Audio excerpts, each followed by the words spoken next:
Whopping Saturday night shootout. When this convocation was conceived, it was to be a sentimental, cordial recreation of bygone days in restored cars driven by elder statesmen. They were wined and dined, and it was hoped they'd behave out on the racetrack. But as you can see by these shenanigans in yesterday's practice, hope is stronger than memory. They didn't read the script. You're about to see a truly special event. The men who built this sport have strapped on their helmets, and they're ready to put the hammer down one more time. Working with me are two legendary drivers who claimed injured reserve status so they could don their headsets instead of their helmets today. The two-time Winston Cup champion and my regular broadcast colleague, Ned Jarrett. Ned, you shared a lot of battered fenders with most of these fellows out here. What do you expect? Ken, there's no doubt in my mind if these fellows were racing today that they would run up front with the likes of Dale Earnhardt, Darrell Waltrip, Bill Elliott, and all the rest. They were super competitive in those days, and they haven't lost a thing in the world. You know, I believe that these fellows are going to go out there and bang these cars around like they did on the quarter miles back at Bowman Gray Stadium in Winston-Salem, North Carolina. Also with us today is Neil Bonnet. 2 of his 18 wins were here at Charlotte in the 600. The drivers' meeting for the Legends ended just a few minutes ago. They jumped in those cars and they got ready to go on the racetrack. These guys are ready to race, for real. Don't be looking for any gentlemanly Sunday afternoon drive from any of these guys. They're ready to wad them up in a ball. In fact, Dick Beatty, the head NASCAR official, spent a lot of time this morning trying to convince these old guys to change their attitude about this race. I don't think he convinced them of anything. You're here today to have a lot of fun. You're here today to outrun someone good. And gentlemen, we don't want to have to park any of you. Please, a little touching and bumping, a little Martinville action, we got no problem with. My problem's going to come in when you hook a guy and spin his ass intentionally. Hear that, Junior? Now I'm going to have a problem there. You must start in front of me, Elmo. Sounds to me like Junior's got his own ideas of what he's going to do and play by his own rules. Ned, I believe you and I are in the safest place watching this thing. From safely in the press box, here is the starting lineup for the Battle of the NASCAR Legends. Starting on the pole, out of Porterville, California, Richard Brooks, 1973 winner at Talladega. In 1975, he flipped 18 times at Talladega and played golf the next day. Starting second, the 15-year veteran from Columbia, Tennessee, Cuckoo Marlin. Starting third, Cale Yarborough. Cale, what is your strategy? I know it's a little bit short racetrack, and I know you like to hustle one of these race cars. What's the strategy? Well, Neil, you know, I'm going to try to go to the front just like I always have throughout my racing career, but mainly we're here to have a lot of fun. I'll tell you, I've enjoyed the last few days being around these guys I haven't seen in so long, but it's going to be a lot of fun, but I'm going to try to beat them. Starting fourth, the scourge of Soldier Field, Chicago, back in the 50s, Tiger Tom Pistone. For fifth position, a 10-time Winston Cup winner, Cotton Owens, number 6.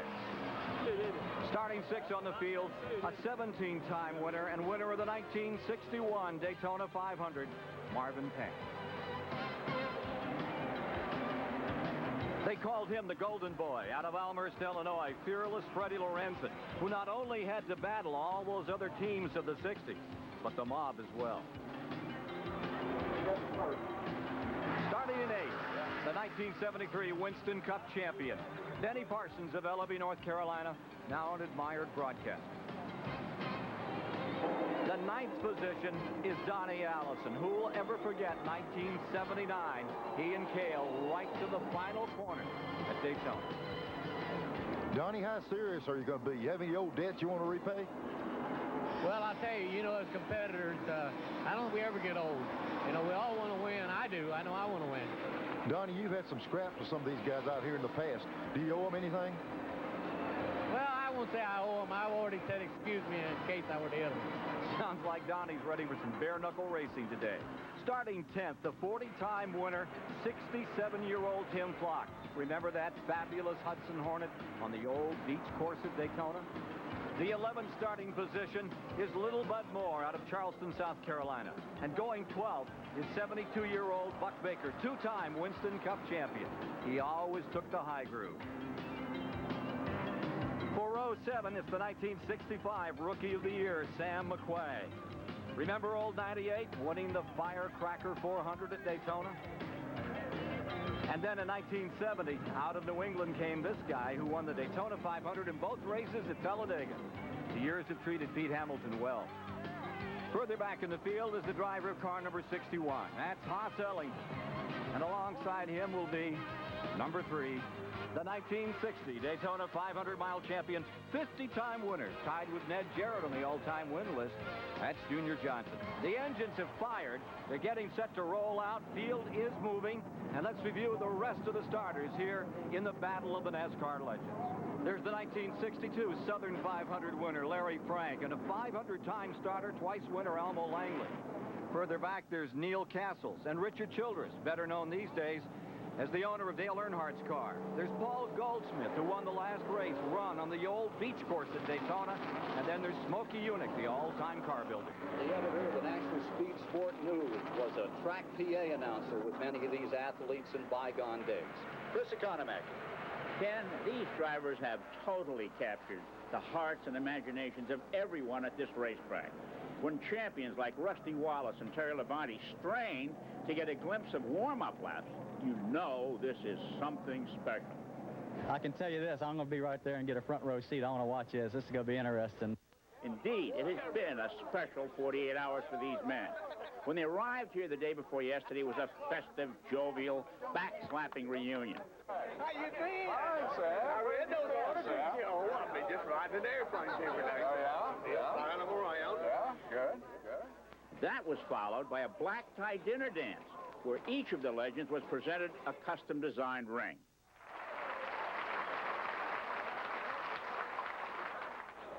After a fun-filled weekend, there was to be an old gentleman's stately cruise around the racetrack. But something funny happened on the way to the starting grid. They all found their old race faces and suddenly are ready to bump and run or do whatever it takes to rekindle that fire in the belly that made them champions of yesteryear. Get a firm hold on your armchair, because here they are, just moments from the start. Some of the greatest fence busters in the history of NASCAR, getting ready to go racing one more time. Battle of the NASCAR Legends is sponsored by Napa, because there are no unimportant parts. Goodyear, the unanimous choice of every NASCAR Winston Cup team. And Champion Spark Plugs, no matter what you drive, on or off the track.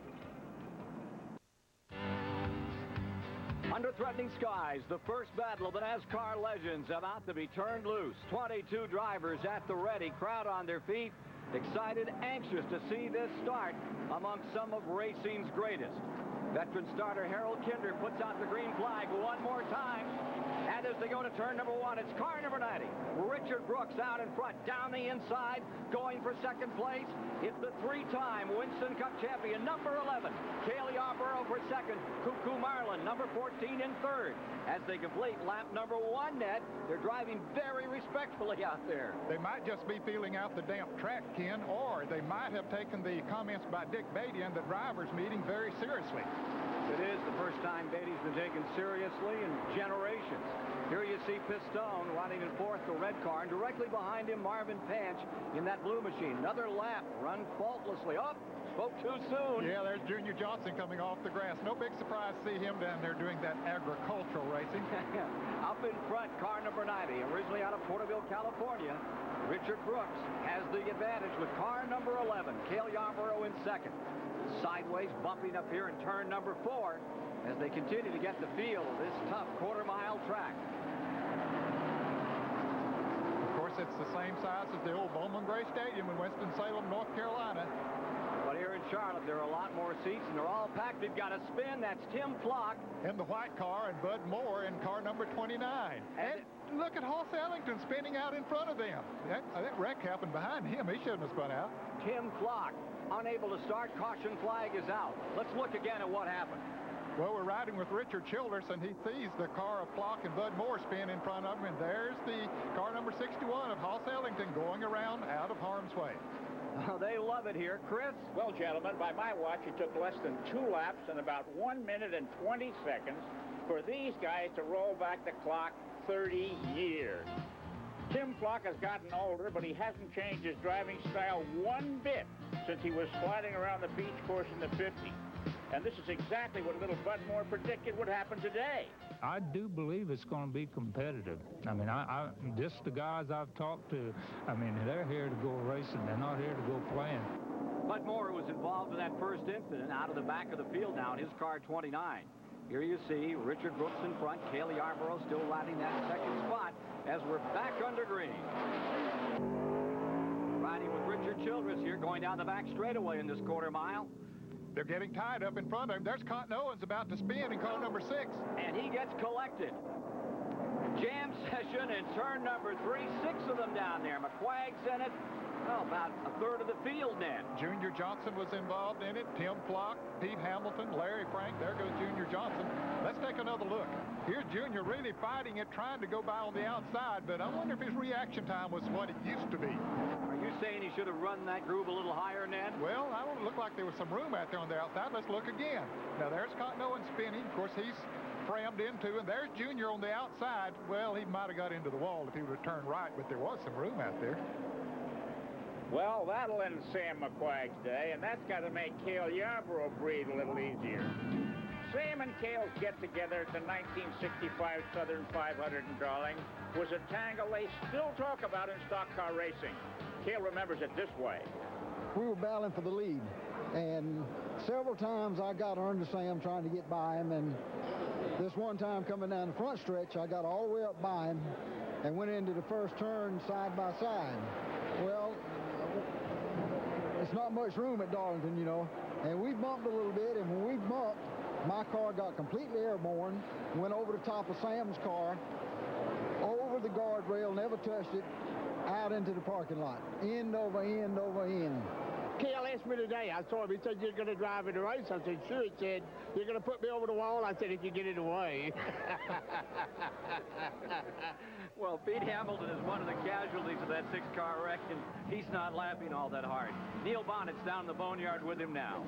Pete, Larry Frank, you survived. Tell me what happened.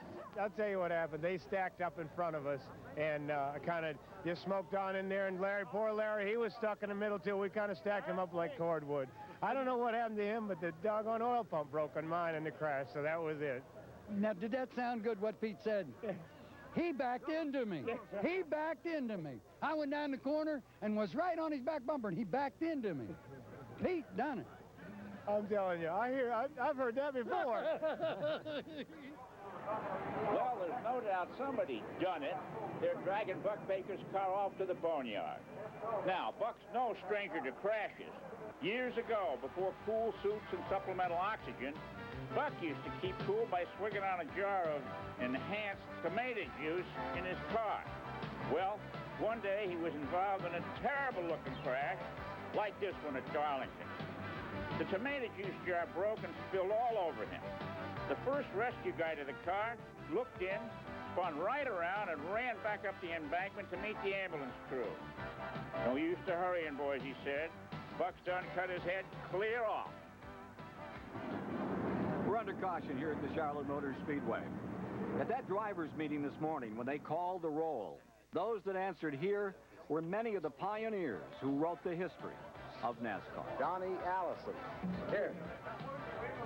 Buck Baker. Here. The cleanup of that 6-car pileup continues here at the Charlotte Motor Speedway in the Battle of the NASCAR Legends, scraping 4 of those wrecks onto the flatbeds. Let's go down to Neil Bonnet. Junior Johnson's got his car bent all out of shape. Crew might have a chance to get him back out before the wrecks are gone. I used to drive for Junior, and a couple of weeks ago, I went back to his place in the hills for a visit. We're fixing to drop off into the Holler. This is Engle Hollow, North Carolina, where Junior Johnson race shops are located. Oh, trouble! Darrell Waltrip, the Junior Johnson Chevrolet, out of control, into the wall. The building over here on the right is the offices for Junior Johnson and Associates. They handle all the bookwork, the paperwork that goes along with running their the race operation and the parts business is also involved. Ken Waltrip, hold on to Junior Johnson Chevrolet and win this Talladega 500. This little area on the left, we can't bypass this. This is Junior Johnson's garden. As you can see, it's not quite ready. When I was up here, Junior plowed this thing with a mule. Poor old mule conked out. Junior resorted to tractors now, so he's working the garden with a tractor. Neil Bonnet has impaled his Junior Johnson car on the pit. This is the main facility for them right now. This is where they take the cars in, get them ready, load them, take them to the racetrack, and see if they can't win some more races. Whoa, Waltrip and Yarborough getting into it at the end of the race. In the last 10 years, Junior Johnson has been the most successful car owner in Winston Cup racing. In that time, he's won more races than Petty Enterprises, Rick Hendricks, the Wood Brothers, anyone you can name. His success formula is pretty simple. Junior's always trying to build a better mousetrap. I've always been a guy that cannot stand people saying, well, this won't work, or you can't do that. That's not true. If you work hard enough at it, you can just about accomplish anything you want to. That's been one of my secrets to success, I think. I will not take a no in whatever I'm doing. I keep hammering at it till I get it fixed. By now, you figured out that Junior Johnson didn't graduate from MIT. Hey, but he could probably teach there. He's designed and built every part of a car, and he certainly taught Detroit a thing or two. Tom Higgins, the award-winning writer of the Charlotte Observer, remembers the rumors about who was actually doing the building. A lot of people are saying that General Motors people are sending their experts down here and that you all are getting a lot of help from them. I said, are they coming to you and giving you engineering and technical expertise? And he grinned a little bit and he said, no, I'm not going to them, but they're coming to me wanting some. Well, Neil, you raced for Junior Johnson. I had to race against him for about 6.5 years, and I'll tell you, he was one of the toughest competitors that anybody ever ran against, and we had some knockdown, drag-out type situation that made our cars look worse than his looks out there right now. Another driver I raced against is Tim Flock, whose car is a little worse for wear after that wreck. Last night we were all at a party the Winston people threw for us, and Charlie Harville, one of the great announcers in racing, got Tim telling about when he raced with Jocko Flocko. Jocko Flocko ran in 8 Grand National races with me. My car owner, Ted Chester in Atlanta, Georgia, thought of buying an African monkey.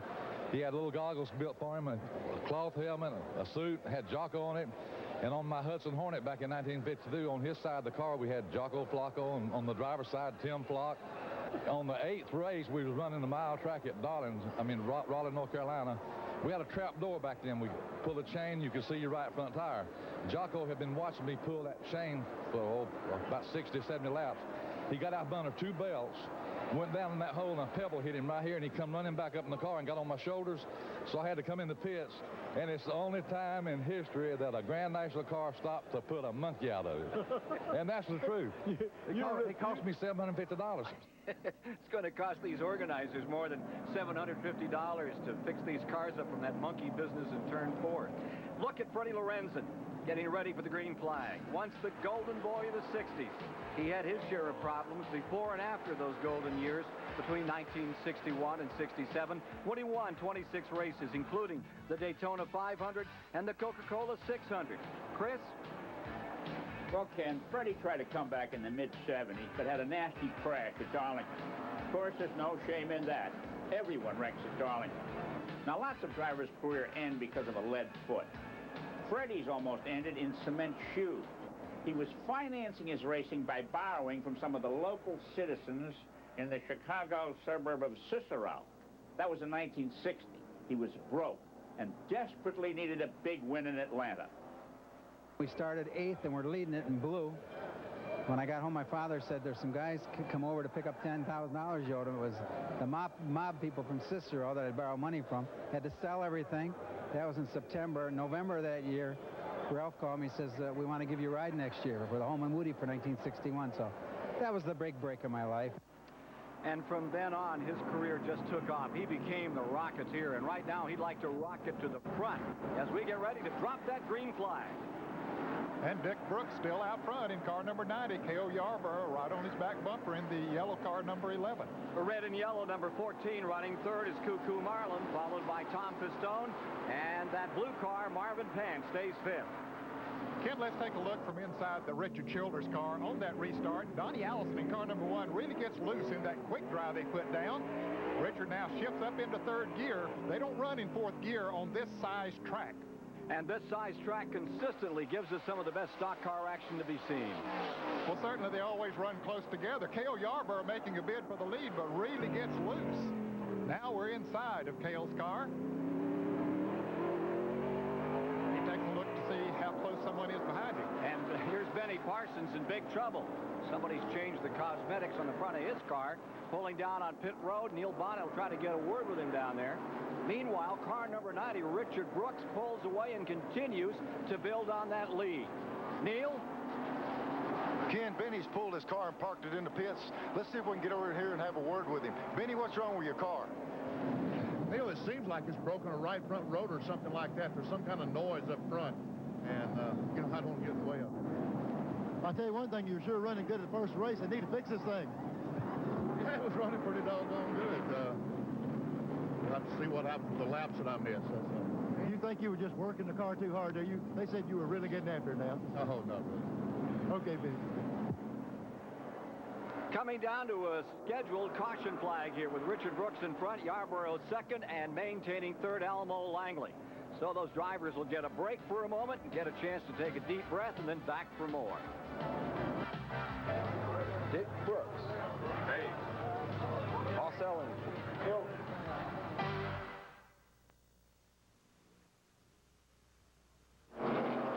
Here at the Charlotte Motor Speedway, 100,000 damp fans remain in these rain-soaked seats, waiting for the first battle of the Nascar legends to resume. Chris Economaki, your thoughts on this kind of fan loyalty? Ken, this is a young crowd, so they may have seen at most 2 or 3 of the younger guys race. It seems like only yesterday that Cale and Donnie and Benny had their day in the sun. But for others, like Junior, Freddie Lorenzen, and Tim Flock, it's been a quarter century of yesterday since they drove a race car. But just 24 hours ago, thousands of fans stood in 95-degree sun for up to 3 hours just to get an autograph. And these old codgers sat in that muggy tent for more than an hour after the session was scheduled to end. They wouldn't leave, so everyone who stood in line for an autograph got it. By Birmingham. Oh, is it? Uniontown. These battle-scarred old guys remain loyal to the fans, and they're also loyal to each other, even though they might have been bitter rivals in their racing days. And there's a fight between Cale Yarborough and Donnie Allison. Cale now had the misfortune of getting into a little scrape at Daytona. 2 weeks later, we got another one at Rockingham. Billy France Jr. decided that we both need to be fined and put on probation, whatever, and that didn't work. We still run into one another.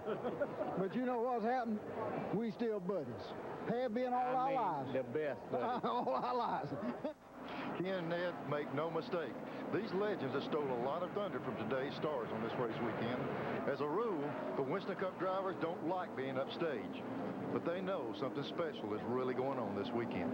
Occasionally I'll ask them a question about how did they handle certain situations, or how did they go about approaching traffic when they saw a big group of cars running together. If it looked like there was a potential for a wreck, what did they do then? And when they were out front, how did they pace themselves? I like to listen to their answers on those things, and I've learned some of the answers from those who have taught me what to do in today's situations. One lap to racing, and trying to find the answer to how to make up a lap. There's the number 3 of Junior Johnson. I believe he's using the Winston Cup rules here, Ned, where you can line up 2 abreast. Unfortunately for this race, I thought it was a single file restart. Well, that's the way it's supposed to be, but Junior's making up his rules as he goes. He wants to do it his way. Coming down for a start.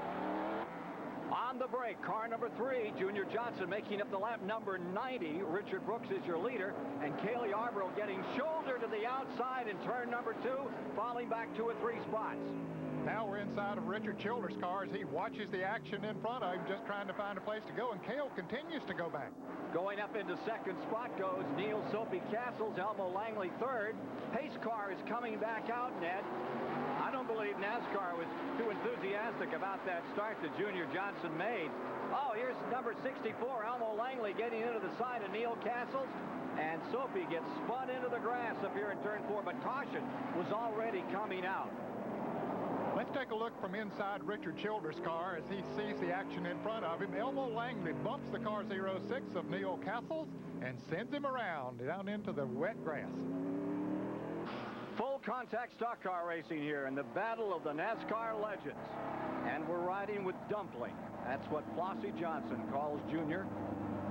And now he's pulling alongside the pace car, apparently trying to converse with Bill France Jr., the president of NASCAR, who's driving the pace car. He actually touches him. No, he wouldn't touch the pace car. Well, I don't know. You can expect anything from Junior Johnson. He does touch him.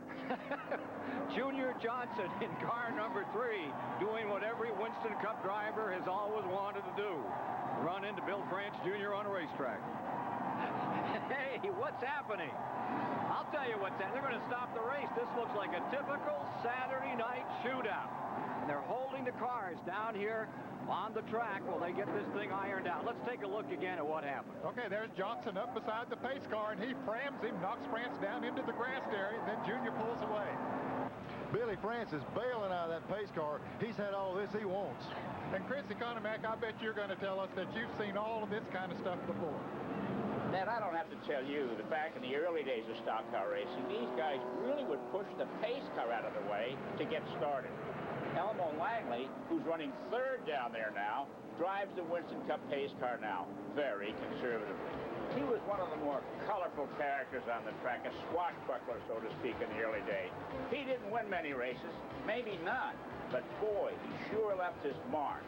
Or maybe I should say he left his dent on the sport. In fact, he's sort of the Baryshnikov of bumper bashing. Well, the best was to get him going in the corner, tap him, give him a little boost where he goes out wide and you can get underneath of him. If you get underneath the back of him in his left quarter pound and try to turn him around, you're liable to get gathered up in it yourself. Now, if you really want to get rid of somebody, you know, we used to get outside of a guy and wait till you heard him get back on it and then turn left into his right rear quarter panel, and that'd send him head on into the wall. You just eliminated for sure then, but you didn't want to do that, too. You don't want to hurt nobody. You don't mind rubbing or spinning them or putting them out of the race to win a race, but you know, you don't want to hurt nobody. You ready to lean on anybody? Oh, sure. You know, this was the Legends race, and that's what we did back in those days. So, a little leaning, we did a lot of that. So, you know, I don't mind that. You know, he's not as good as he was in the old days, but he's still good. Well, got a few years under his belt since then. And this race should be under green when we return after this word from your local station. Tim Flott. Tiger Tom Pistone. Sure.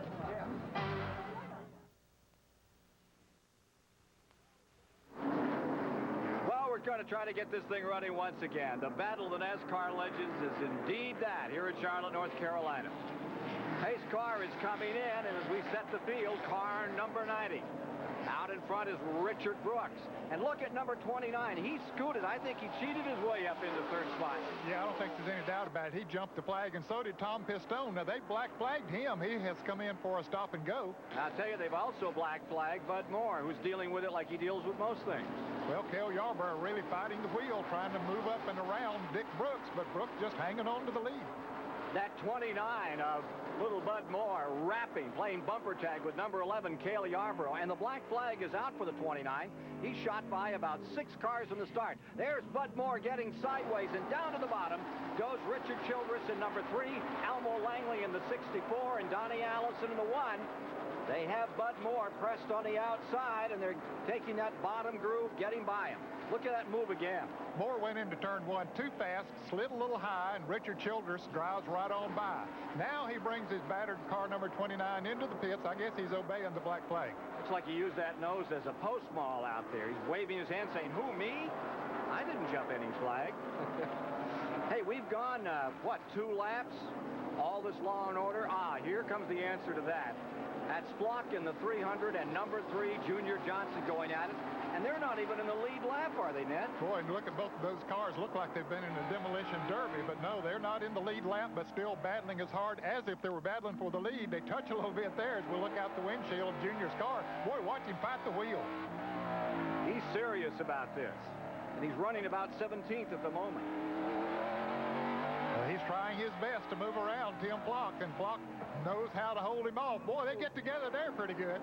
Junior Johnson into the side of 67-year-old Tim Flock, straightens him up, and here they come for turn 1. Look at Flock, though. He's going to try to turn back into him.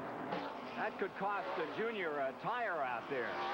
Caution coming back on the track for debris. I'll say about 18 rolling pieces of it out there right now. There's 7-time Winston Cup champion Richard Petty looking on, and I'm sure he's glad he has not retired so he wouldn't be eligible for this, even though he has raced with most of these fellows in the past. Take a look here. That is Tim Flock, 2-time Winston Cup champion on the outside in the 300 car, and the number 3, the 1960 Daytona champion. That's Junior Johnson down on the bottom. And boy, those cars really banged up. And the caution is out for the debris on the racetrack. I tell you, Ned, Junior Johnson's living by his own adage, go to the front. At all costs, doesn't matter who is in front of him or what kind of a car it is. I think he's going by the 1960 rule book. The rule book that he wrote. And Junior Johnson is pitting. That right rear tire that Tim Flock caught is going down. We'll be back in a moment. Junior Johnson. Freddie Lorenzen.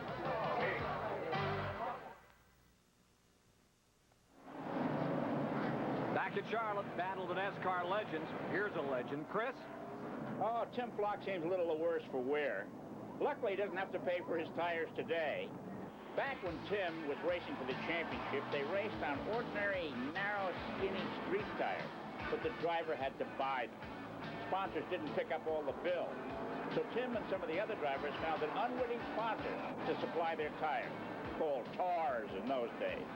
You won't believe, but we go buy tires from Sears Roebuck, run them in a 100-mile race on a half-mile dirt track, wear them out, and take them back to Sears and get 4 more on Monday morning. We've done that for years at Sears. I don't think they ever caught on what we was doing. And here's Junior back in for some more tires himself. Hey, guys, I wonder if he can take these 4 back down to Sears on Monday and get a new set. You know, Junior was real serious about this race. Of course, Junior's real serious about every race he's ever been in. But he went out and practiced, especially for this race, and there was supposed to be no testing. He and Richard Childress rented the old Bowman Gray Stadium in Winston-Salem last week. It was supposed to be a secret, but Junior Johnson can't go anywhere in North Carolina that nobody knows about. It's been 26 years since I sat down one of these things, but it's beginning to come back to me about everything we, did before. We're starting to do back to get the car to handling where it feels good and stuff, so it'll be a lot of fun. And Junior's getting ready to head back on the track again and again and again. When Hubby Wheeler put this together, it was to be an all-star cast, not a lone star number by Junior John. And there's Junior spinning as he came out to get back under green. Tried to make it 3 wide going into turn 3, and they haven't even found that they can go 2 wide around this little racetrack. We are staying under green here in the battle of the NASCAR legends at the Charlotte Motor Speedway. And here's the scene from old Dumpling's car. Maybe it should be bumpling on that sign inside his car. Junior Johnson spinning in turn number 3.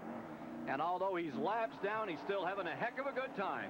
Well, they're having a good time up front, too. Here's Cale Yarborough trying to take the lead. On the outside from number 90, Richard Brooks. Cale going into... Oh, that is Flock and Donnie Allison getting together, going to turn 3. Donnie Allison, number 1, right back up the middle. He gets hit by Paul Goldsmith. Wild racing in this lap on this restart.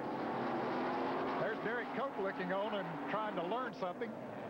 Best thing here to do is how to avoid. And there is 67-year-old Tim Flock getting airborne as he tangled with Donnie Allison going into 3. Now watch this. And Allison goes in a little too fast. Goes on the outside of Paul Goldsmith and number 99. But Allison loses it, gets tapped by Goldsmith. Allison spins on around into the grass. Good night, nurse. Cale Yarborough out in front, and it's Richard Childress that's taken over in second spot. The number 3 car. The man that now owns Dale Earnhardt's automobile is going to the outside for a pass. But that won't work. He spins around and collects Brooks, and Elmo Langley tags him in car number 64, but the fans are going wild. Let's take a look at it again. Well, Childress just simply went in too fast on the outside, and the car wouldn't stick. And he spins around and, of course, takes the others with him. Car owner Richard Childress can't blame Dale Earnhardt for that one.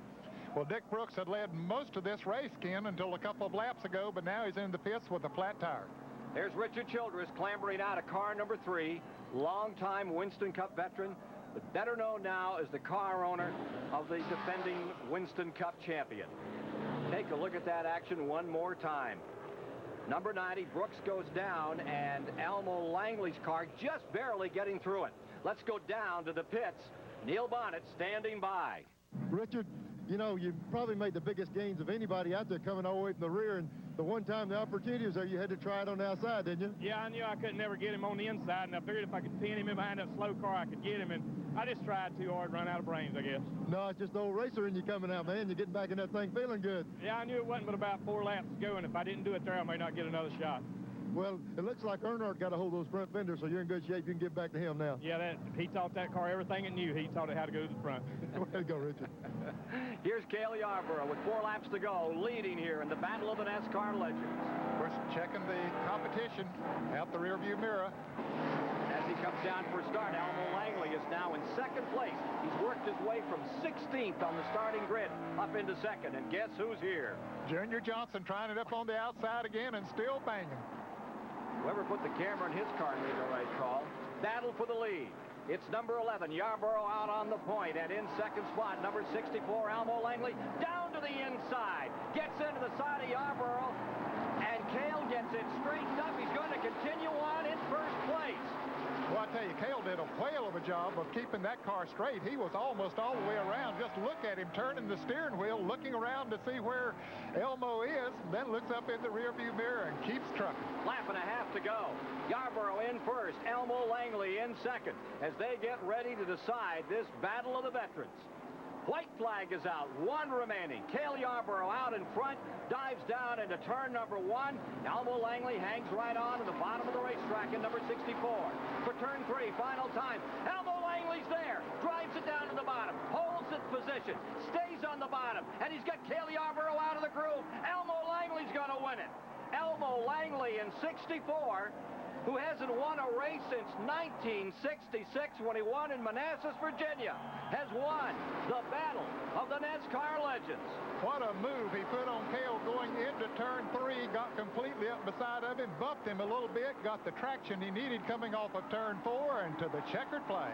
Ned, it was Elmo Langley who gave us that lesson earlier on how to move people around out there. And here's Cale Yarborough taking off the goggles, 83-time winner, smiling after taking second place. You don't see that very often. Not really. When Cale Yarborough finishes second and laughing, he's really having a great time. And that's the look of the winner, number 64. You know what the losers look like. Well, Neil Bonnet is making his way to victory lane for our winner's interview with Elmo Langley here at Charlotte in the Battle of the NASCAR Legends. Stay tuned for the Napa Victory Lane ceremony when we return. Marlon Pant. Here. Pete Hamilton. Here.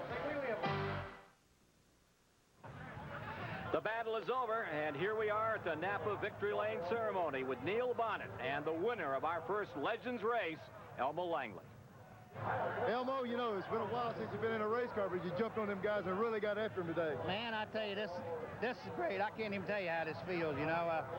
I never knew where this Victory Circle was in Charlotte. You know, I've been to a couple of them, a lot of them in the modifieds and stuff, but, you know, they all, you know, were kind of serious about that. They were kind of driving rough, so at last I seen an opportunity to win, and I don't see nothing wrong with that, do you? No, you know, there it looks like you got into Cale, then you let him get straightened back out, and then you made another run at him there. I backed off and let him get straight that one time when I got him sideways. You know, when I got him again, I had him out then. I didn't have no reason to back off. You don't get to run that much, but these guys have to follow you every Sunday on that Winston Cup circuit. You put them to following you today. Well, I tell you, this is great. I can't tell you how much, Neil. You know how great it is. Pace car driver Elmo Langley becomes race car champion today. Here's Charlie Harville. Junior, did you have a big time? Yeah, I had a right smart fun. It was, you know, brought back a lot of memories of the old Saturday night shootouts. You looked like you were in a Saturday night shootout. Your car was a wreck after about 5 laps. Did you accidentally bump the pace car and Bill France at one point? Nah, they run into me. I was holding the groove, and they tried to take it away from me. That was the problem. I noticed that after you hit the pace car, though, Bill France Jr. got out of it and let somebody else drive it. Well, he was on the right side. That was the side I was trying to get to. Well, Junior will have his own show next year. Watch your local listings. And his first guest will be the man that's standing by with Charlie Harville right now, Tim Flock. You had some early trouble. What happened to you, Tim? Bud Moore got me. He spun right there on that straightaway. I mean, completely around. I couldn't miss him and went right into him, and it messed my steering up. But the car was running good after that. Did you? Junior Johnson got me one time. I didn't mean to, but I got Junior back. I think it might have blown his tire. You didn't really intend to do no. No, I wouldn't have touched nobody out there for nothing. Here's a look at the final standings. Tim Flock got himself 10th. Junior Johnson was 11th. We'll be back to meet Cale Yarborough in a moment. Battle of the NASCAR Legends has been sponsored by Goodyear, the unanimous choice of every NASCAR Winston Cup team. Cold filtered Keystone and Keystone Light, bottled beer taste in a can. Wouldn't that be great? And True Value. Got a tough job to do? You can do it with True Value Hardware Store. Well, Cale Yarborough, who was shouldered out of first place on the last lap, is already back in his transporter. Let's go down there now. Cale, you've done today what you've always done. Run to the front and try to win it. Well, that's what it's all about. You know, I thought I had it won. I didn't know Elmo was anywhere around, but that's the way it goes. He caught me napping, and he beat me fair and square. Well, thank you, Cale Yarborough. So this celebration of NASCAR Legends concludes. Too often, the glory of another time cannot be recaptured. But today was different. For a few moments, the fire in the belly flared brightly again, and the competitive spirit endured beyond the slim waists and the clear eyes. As they did before, these magnificent old war horses seized the imagination of the crowd and the respect of those who have picked up their batons. There'll be some aching bones and sore muscles tonight, but as the engines fall silent at the Charlotte Motor Speedway, a few more memories have roared into the lore of NASCAR racing, as these old NASCAR legends will remain forever young. And may sunshine and happiness surround you when you're far from home. And may you grow to be proud, dignified and true. And do unto others as you'd have done to you. Be courageous and be brave. And in my heart you'll always stay. Forever young, forever young, forever young,